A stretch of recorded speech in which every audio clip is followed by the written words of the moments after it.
నమస్తే, welcome to great Andhra. మనతో పాటు ఉన్నారు సీనియర్ పొలిటికల్ అనలిస్ట్ జిఆర్ మహర్షి గారు. నమస్తే సార్. నమస్తేమ్మా. సార్, మనం ఎవ్రీడే ఒక అప్డేట్స్ గురించి మాట్లాడుకుంటూ ఉంటాం. పాలిటిక్స్లో ఏం జరుగుతున్నది, లేకపోతే ఆ కరెంట్ టాపిక్స్లో. ఈరోజు అయితే ఈ ఇయర్ అంతా జరిగిన ముఖ్యమైన విషయాల గురించి ఒకసారి రివైజ్ లాగా చూసుకుందామని. ఎందుకంటే కొన్ని విషయాలు అంటే కొన్ని మంచి విషయాలు ఉంటాయి, కొన్ని పూర్తిగా నెగిటివ్ అయ్యి చాలా రచ్చ జరిగిన విషయాలు ఉంటాయి పాలిటిక్స్లో యూజువల్గానే. ఇవి అంటే ప్రజల దృష్టికి వెళ్ళాల్సినవి, లేకపోతే వాళ్ళ నోటీస్లో ఉండాల్సినవి కావచ్చు, లేకపోతే వెళ్ళినవి కావచ్చు. వాటి గురించి ఒకసారి రివైజ్ చేద్దాం. ఈ ఇయర్ ఎలక్షన్ ఇయర్ కాబట్టి కొంతమందికి కలిసి వచ్చింది, కొంతమందికి బ్యాడ్ లక్. బ్యాడ్ లక్ అంటే ఈ ఎన్నికలు అంటేనే గెలుపు ఓటములు ఉంటాయి కదా, ఒకరు గెలిస్తేనే కదా ఒకరు ఓడతారు. ఈ ఇయర్ చాలా అదృష్టవంతుడు రాజకీయాల్లో ఎవరు అంటే చంద్రబాబు నాయుడు గారు, ఆయన తర్వాత పవన్ కళ్యాణ్ గారు. ఎందుకంటే ఈ 5 ఏళ్ళు ప్రతిపక్షంలో ఉండి పోరాడి జగన్ పథకాలకు ఓట్లు వేస్తారేమో అని ఆయన మరిన్ని పథకాలు పెట్టి ఇన్ని చేసి మొత్తం మీద ఈ వయసులో ఆయన నిబ్బరంగా ప్రచారం చేసి తట్టుకొని ముఖ్యమంత్రి అయ్యారు. మళ్ళీ ఆ లెక్కన ఆయనకు కాలం కలిసి వచ్చింది. అసలే అసెంబ్లీలో ప్రతిజ్ఞ చేసి ఇంకా అసెంబ్లీకి ముఖ్యమంత్రిగానే వస్తానన్నారు, ముఖ్యమంత్రిగానే వచ్చారు. ఆయన తర్వాత లక్కీయెస్ట్ పర్సన్ వచ్చి పవన్ కళ్యాణ్ గారు.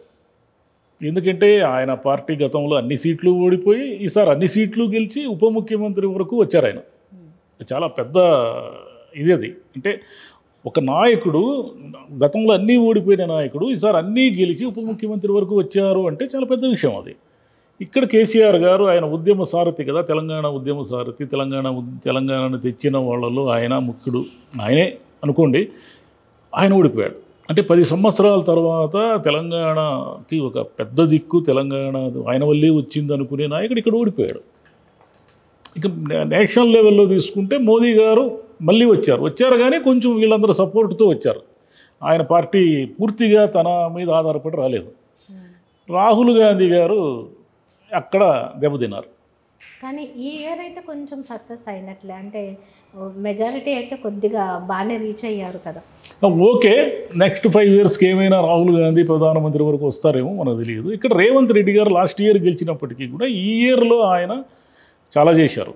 అంటే కొంచెం కాంట్రవర్షియల్స్ అయ్యాయి, కొన్ని వివాదాలు అయ్యాయి, హైడ్రా అని ఇవన్నీ అయినాయి కదా.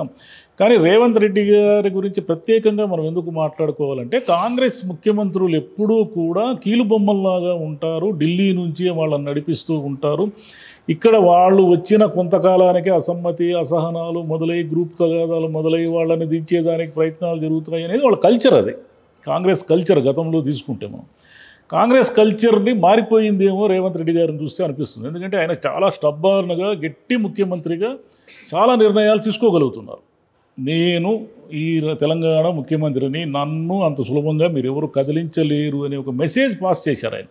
అందుకే కాంగ్రెస్లో కూడా మిగిలిన వాళ్ళు ఎవ్వరు కూడా వర్గాలుగా మాట్లాడడము లేదా రేవంత్ రెడ్డి గారి నిర్ణయాలని వ్యతిరేకించడము ఇవన్నీ ఎవరు చేయడం లేదు. కాబట్టి ఇక్కడ ఈయన లక్కీయెస్ట్ పర్సన్. కేసీఆర్ గారు ఇక్కడ ఓడిపోయారు, జగన్ గారు అక్కడ ఓడిపోయారు, చంద్రబాబు నాయుడు గారు, పవన్ కళ్యాణ్ గారు గెలిచారు. సరే, ఈ ఇయర్లో మనము పాలిటిక్స్ గురించి మాట్లాడుకోవాలి అంటే చంద్రబాబు నాయుడు గారు అధికారంలోకి రావడం అనేది ఒక కీలకమైన సంఘటన. ఇప్పుడు ఆయన అధికారంలోకి వచ్చి 6 నెలలు అయింది, 6 నెలలు దాటింది. ఇప్పుడు ఏమిటంటే ఆయన ముందు ఉన్న సవాళ్ళు అధికారంలోకి వచ్చినంత సులభం కాదు ఏది కూడా. ఈ అధికారంలోకి వచ్చిన తర్వాత ఆయన చెప్పిన పనులన్నీ ఒకటొకటిగా చేస్తూ రావాలి. ఈ 6 నెలల గ్రాఫ్ను మనం పరిశీలిస్తే, అంటే 6 నెలల్లోనే అన్నీ జరుగుతాయంటే అన్నీ జరగవు. కానీ 6 నెలల గ్రాఫ్ మనం పరిశీలిస్తే ఏం కనిపిస్తూ ఉందంటే ఒక్క పెన్షన్లు పెంపు అనేది తప్ప, ఇంకా గ్యాస్ సిలిండర్ ఒకటి ఏదో ఇచ్చారు, అన్నా క్యాంటీన్లు, అంటే పెద్ద హామీలు ఉన్నాయి. వాళ్ళు చెప్పిన పెద్ద హామీలు ఏవి కూడా ఇంకా ముందుకు పోలేదు. డిఎస్సి కూడా వేయలేదు ఇప్పటి వరకు. ఇక మిగిలిన పోలవరము, అమరావతి ఆయన ముందున్న పెద్ద టార్గెట్లు. సరే, అది ఆ టార్గెట్ ఉండగానే మళ్ళీ ఆయన ఏదో పెన్నా ఈ అనుసంధానం అనేది పెట్టుకున్నాడు. సరే, వీటన్నిటికీ డబ్బులు ఎక్కడి నుంచి తెస్తారు? సరే, అమరావతికి అయితే ఏదో అప్పు తెచ్చుకున్నారు, దాని ఏదో పనులు జరుగుతున్నాయి. పోలవరం కూడా ఏదో కేంద్రం ఏదో ఇస్తుంది, పనులు జరుగుతున్నాయి. మిగిలినవన్నీ ఎలా డబ్బులు తెస్తారు? ఇప్పుడేమో ప్రతి నెల అప్పులు చేస్తున్నారు. ఎవ్రీ మంత్ అప్పులు ఇప్పుడు చేస్తూనే ఉన్నారు. ప్రతి 6 నెలల నుంచి కంటిన్యూగా అప్పులు చేస్తున్నారు. మీరేమో అప్పుడు ఆయన్ని, జగన్నేమో అన్నారు, ఏమయ్యా నువ్వు అంటే అప్పుకు పోతావు, ప్రతి నెల అడవి ఆర్బీఐ దగ్గర పడిగాపులు కాస్తున్నారు ఆంధ్రప్రదేశ్ ఆర్థిక మంత్రి అన్నారు. మీరు అదే చేస్తున్నారు. మరి ఇన్ని అప్పులు ఆల్రెడీ ఆయన ఎక్కువ అప్పులు చేశాడని ప్రచారం చేశారు. మరి అప్పులు ఉన్నాయి, ఆ అప్పులకు మళ్ళీ అదనంగా కొత్త అప్పులు అవుతున్నాయి. ఈ అప్పులన్నిటికీ వడ్డీలు ఎక్కడి నుంచి చేస్తారు? ఇవన్నీ చంద్రబాబు నాయుడు గారి ముందున్న సవాళ్ళు. అంటే గెలవడం ఆయన అదృష్టం అయితే ఈ 5 ఏళ్ళు, ఈ 4.5 ఏళ్ళు ఎలా నెట్టుకొస్తారు అనేది ఆయన ముందున్న పెద్ద సవాలు. అదేవిధంగా పవన్ కళ్యాణ్ గారు ఉప ముఖ్యమంత్రి వరకు వచ్చారు. ఈ 6 నెలల్లో ఆయన మార్క్ ఏమిటంటే ఎప్పుడప్పుడు ఏదో పాసింగ్ కామెంట్లు చేయడం తప్ప ప్రభుత్వం మీద ఆయన ముద్ర ఏమిటో మనకు తెలియదు. అంటే ఒక మంత్రిగా, ఒక ఉప ముఖ్యమంత్రిగా ఆయన శాఖల్లో కానీ ఆయన కానీ వివాదాలు లేకపోవచ్చు. ఆయన శాఖల్లో ఆయన మీద ఏమి వివాదాలు రాలేదు. కానీ పవన్ కళ్యాణ్ గారు ఉండడం వల్ల ఇవన్నీ జరిగాయి, పవన్ కళ్యాణ్ గారు చాలా కీలకంగా వ్యవహరిస్తున్నారు అనే ముద్ర అయితే లేదు. అంటే చంద్రబాబు నాయుడు గారిని దాటిపోవడం అవసరమా అనవసరమా, అంటే అక్కడ ఏదైనా అనవసరమైన సమస్యలు వస్తాయేమో అని ఆయన ఆలోచిస్తున్నారేమో మనకు తెలియదు. అయితే ఆయన ఇప్పటివరకు చంద్రబాబు నాయుడు గారి నీడలో ఉన్నట్టుగానే మనకు అనిపిస్తుంది తప్ప ఒక జనసేన పార్టీ అధ్యక్షుడిగా, ఉప ముఖ్యమంత్రిగా తనను తాను ప్రూవ్ చేసుకునే దిశగా ఇప్పటివరకు అయితే లేరు.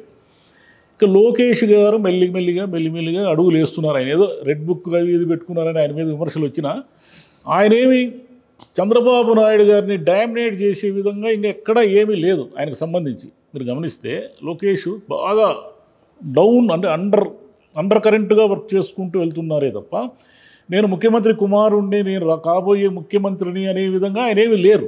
బయట ప్రజలకు తెలియదు, బయటికి ఏం పడడం లేదు. అక్కడ తెలుగుదేశం, జనసేన, బీజేపీకి అలయన్స్లో ఉన్నప్పటికీ, పురంధేశ్వరి గారు అధ్యక్షురాలుగా ఉన్నప్పటికీ వాళ్ళ ముద్ర ఏమీ లేదు. కేంద్ర మంత్రులు ఏవో ఉన్నారు కానీ, కేంద్ర మంత్రులు కానీ లేదా ఇక్కడ మన తెలుగుదేశం తరఫున ఉన్న మంత్రులు కానీ వీళ్ళందరినీ తీసుకుంటే వీళ్ళెవరు ఏదో పరిపాలన మీద ముద్ర వేసినట్టుగా 6 నెలల్లో మనకేమీ కనపడలేదు. ఇక మిగిలిన జగన్ గారి విషయానికి వస్తే ఏమిటంటే ఆయన ఒక రకంగా షాక్కు గురయ్యారు.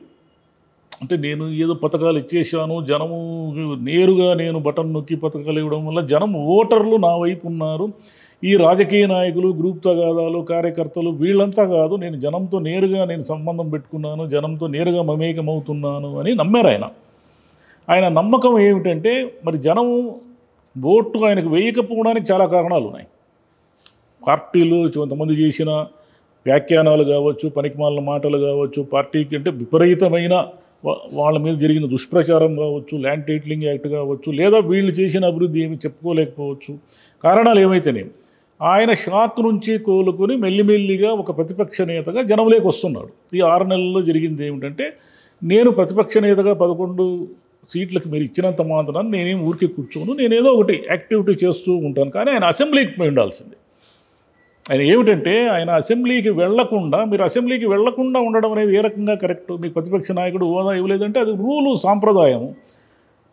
దాన్ని మీకు నేరుగా రావాలి కానీ మీరు అడిగితే వచ్చేది కాదు కదా అది.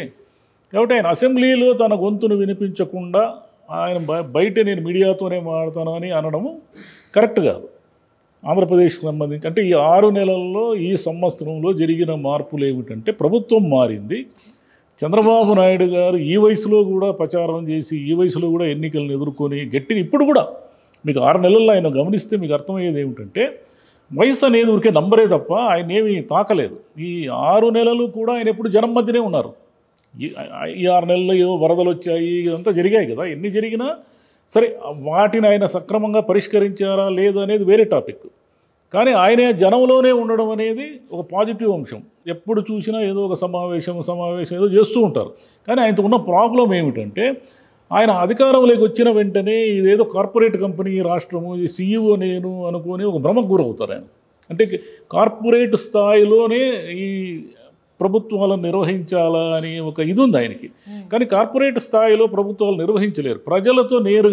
ప్రజలతో నేరుగా సంబంధాలు ఉంటేనే ఆయన ఏదో గ్రూప్ కూడా వేసుకుంటున్నాడు. ఒక 30 మందితో ఏదో ఒక బాగా బిజినెస్ MBA చదివిన పిల్లలు వీళ్ళు తీసుకొని ఏదో చేస్తున్నాడు. ఇవన్నీ కూడా ప్రాక్టికల్గా ఎంతవరకు సాధ్యం అనేది ముందు తెలుస్తుంది మనకు. ఇక్కడ తెలంగాణలో వచ్చేసరికి ఏమంటే వీళ్ళు షాక్కు గురయ్యారు. కేసీఆర్ అసలు బయటికే రాలేదు కదా, బయట ఎక్కడ కనపడడం లేదు, అసెంబ్లీకి వెళ్ళడం లేదు, ఎక్కడా లేదు. కేటీఆర్ గారే ఆ పార్టీని నడుపుతున్నారు. బీజేపీ కొంత పుంజుకొని అక్కడ కేంద్రంలో రావడం ఇదంతా జరగడం వల్ల తెలంగాణలో బీజేపీ బలపడుతూ వస్తూ ఉంది. కాంగ్రెస్ అనూహ్యంగా రేవంత్ రెడ్డి గారి నాయకత్వంలో ప్రభుత్వాన్ని ఏర్పాటు చేయగలిగింది. ప్రభుత్వాన్ని ఏర్పాటు చేసిన తర్వాత వాళ్ళు ఇచ్చిన హామీలు వెంటనే ఆర్టీసీకి సంబంధించిన వెంటనే నెరవేర్చారు. రైతులకు సంబంధించి ఏదో చేస్తున్నారు. ఇంతకు మునుపట్లాగా కాంగ్రెస్ ఈ కీచులాటలు ఈ గోలలు లేకుండా యాక్టివ్గా పనిచేస్తూ ఉంది. దీని రిజల్ట్స్ ముందు ముందు ఏమిటి అనేది ఇంకొక ఏడాది 2 ఏళ్ళు రేవంత్ రెడ్డి గారి ముద్ర ఏమిటి అనేది మనకి ఇంకా ముందు ముందు తెలుస్తుంది.